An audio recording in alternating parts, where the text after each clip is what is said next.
You know, just before starting this video, I just want to share with you guys something.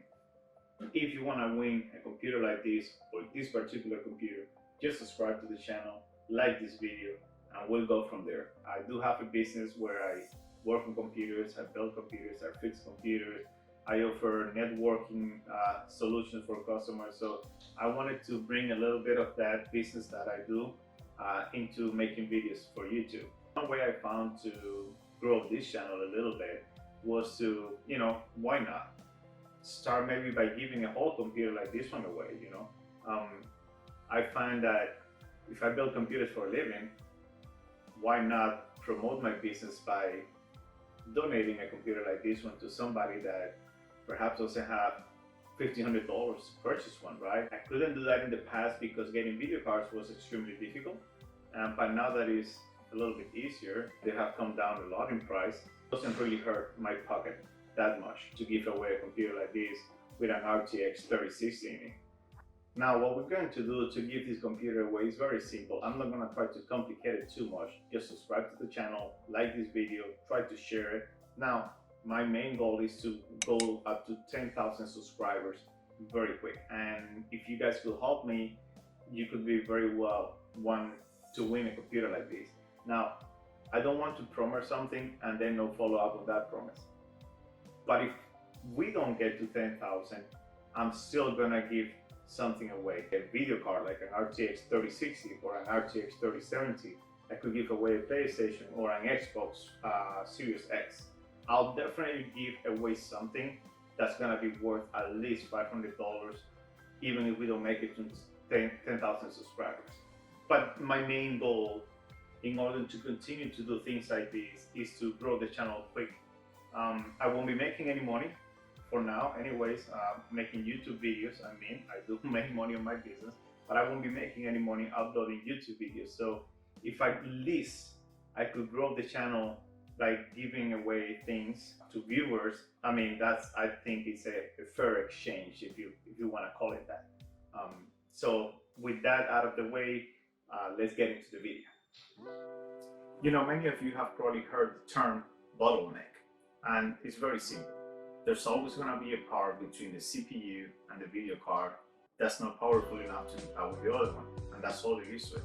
You see, when it comes to figuring out what's the bottleneck on your computer, whether it's the CPU or the video card, it's important to know at what resolution are you playing. It makes a huge difference whether you play at 1080p or 1440p. When you play at 1080p, the computer, the game, relies a lot on the CPU. That doesn't mean that the video card is not being used, but the CPU is pushed to its limits.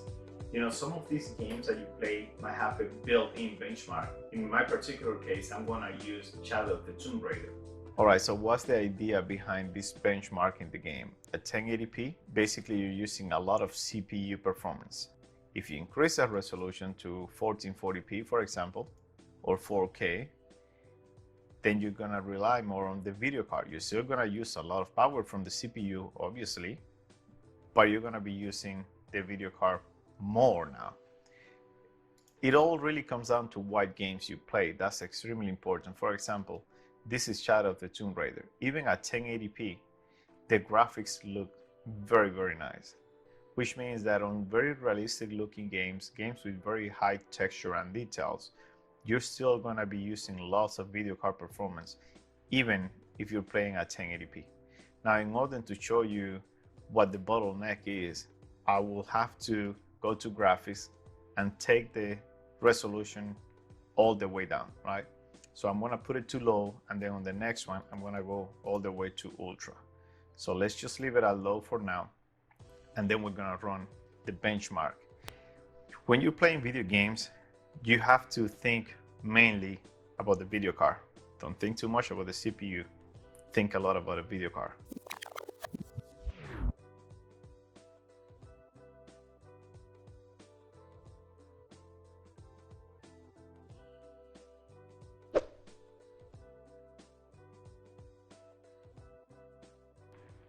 Okay, so what do we get here? As you guys can see, we are GPU bound 43%. Basically, this game was being run by the CPU. Now understand, I'm not saying that you should lower the settings. I'm saying like I had to lower the settings here to show you the difference. What I'm saying is whatever you're playing right now, if it has an in-game benchmark and you run the benchmark in the game and you get something like this, well, you know your video card has plenty of power to run the game. You are not getting more performance because you most likely need to upgrade the CPU. It's the CPU was holding you back because in this case, the video card, well, you don't need more of it. Now, let's do a practical real scenario in my case. Let's say that I'm going to increase the texture to ultra, right? So now I'm running at the same 1080p, but I'm running an ultra. Also, what I'm going to do is that I'm going to check the performance of my CPU to see what it's doing. So right now I know for a fact that my CPU is not being utilized entirely. I'm at 3.5 gigahertz and I know the CPU could go up to 4.5, 4.4, even 5 gigahertz with the right cooling. But again, my case is horrible. It has very poor ventilation, so I know I'll never get that. I also know I don't need it. I mean, at this point, I know the CPU is running at full power. I mean, full power in terms of temperature. It's reaching its max peak temperature of 90 degrees. Therefore, it's only running up to 3.9, 4.0 gigahertz. That's the maximum that I'm gonna get out of this CPU with the case I have, with the cooling I have. The goal is always to try to figure out a way to have your CPU running at full power, have your video card running at full power. That's never gonna happen. That's not never gonna be the case, but that's the idea. That's what you want to achieve. So now here we have GPU bound 44%.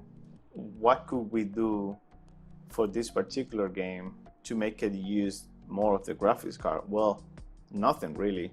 We are playing 1080p ultra settings.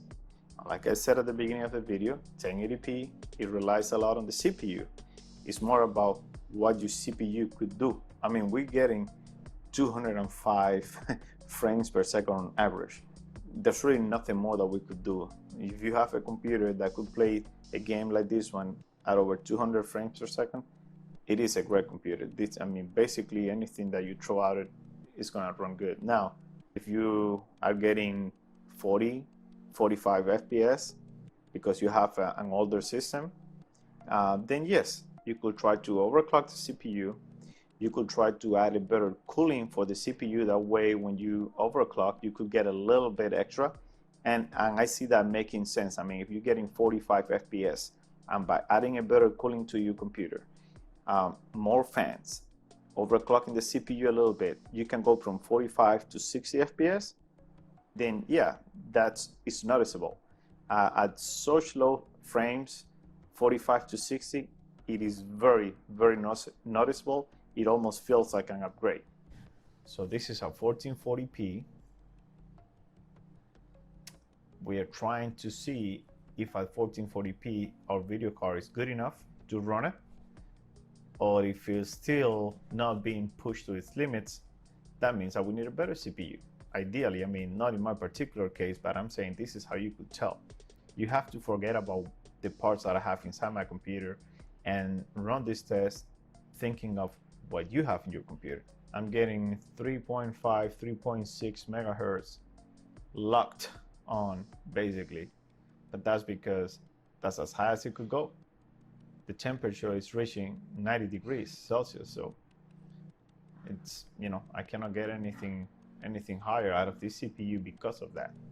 So yes, I'm aware I'm losing a little bit of performance on the CPU, but because I'm getting so much FPS out of it as it is, I don't care. All right, so this is great. Look at this. At 1440p, GPU bound 99%. At 1440p or 4K resolutions, your video card is gonna be pushed to its limits. I mean, basically games like this, Assassin's Creed, Shadow of the Tomb Raider, let me see what other, Red Dead Redemption, all these games with big maps, with lots of vegetation, with lots of texture, shadows. They need great graphics card. They need graphics card with lots of VRAM in order to perform well. So in this particular case, I knew this graphics card was gonna be maxed out. The CPU is the one thing that I could probably push a little bit more, only because I know that I have a horrible case when it comes to cooling. That is just pretty, but it's basically sealed everywhere, and there is almost no way for this case to have cool air coming in. It basically has like a 2-inch hole on the front of it, and that's the only area where the 3 fans in the front are pulling cold air from.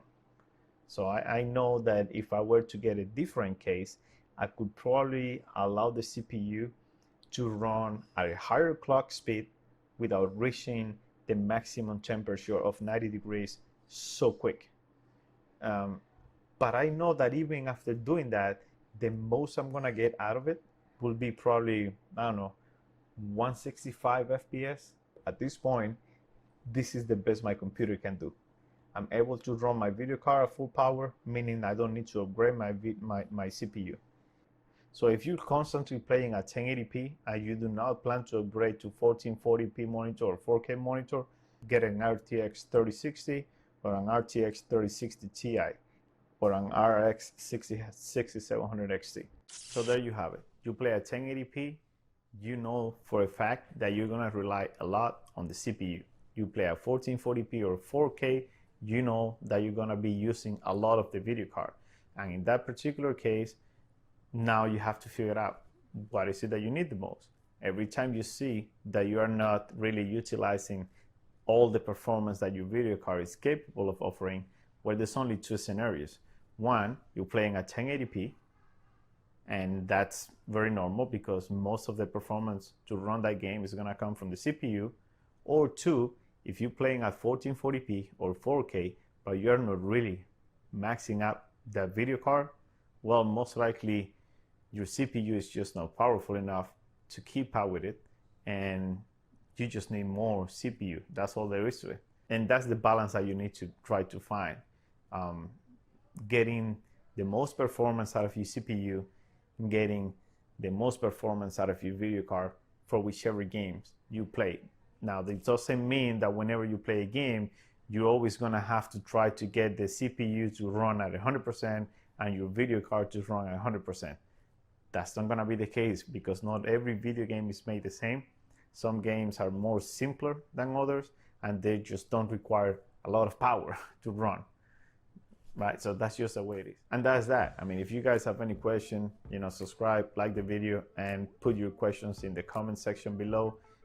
I don't have a lot of subscribers as of right now, obviously, so I'm going to be able to reply to whichever comment you guys have out there. And if you have any questions related to your particular build, I could help you out with that. Check back on the channel a few days from now. We're gonna see where we're at in terms of subscribers. Remember, if we can get at least 10,000 subscribers, we're gonna be giving away a whole desktop gaming computer. If we don't make it to 10,000, but at least we'll reach 5,000 subscribers, we're still gonna give away something valuable, like a video card or an Xbox Series X or a PlayStation, if that's what the winner wants. I'll try to have that pick already. I don't know, my main goal is to reach 10,000 subscribers in order to give away a whole desktop gaming computer. But if that is not possible and we only get a few thousand, I'm still gonna pick a winner, and I will be uploading another video in a few days, and in that video I'm gonna have the details on how we're gonna go about picking that winner. So thank you for watching this video, and subscribe, like, share, and let's move on to another one.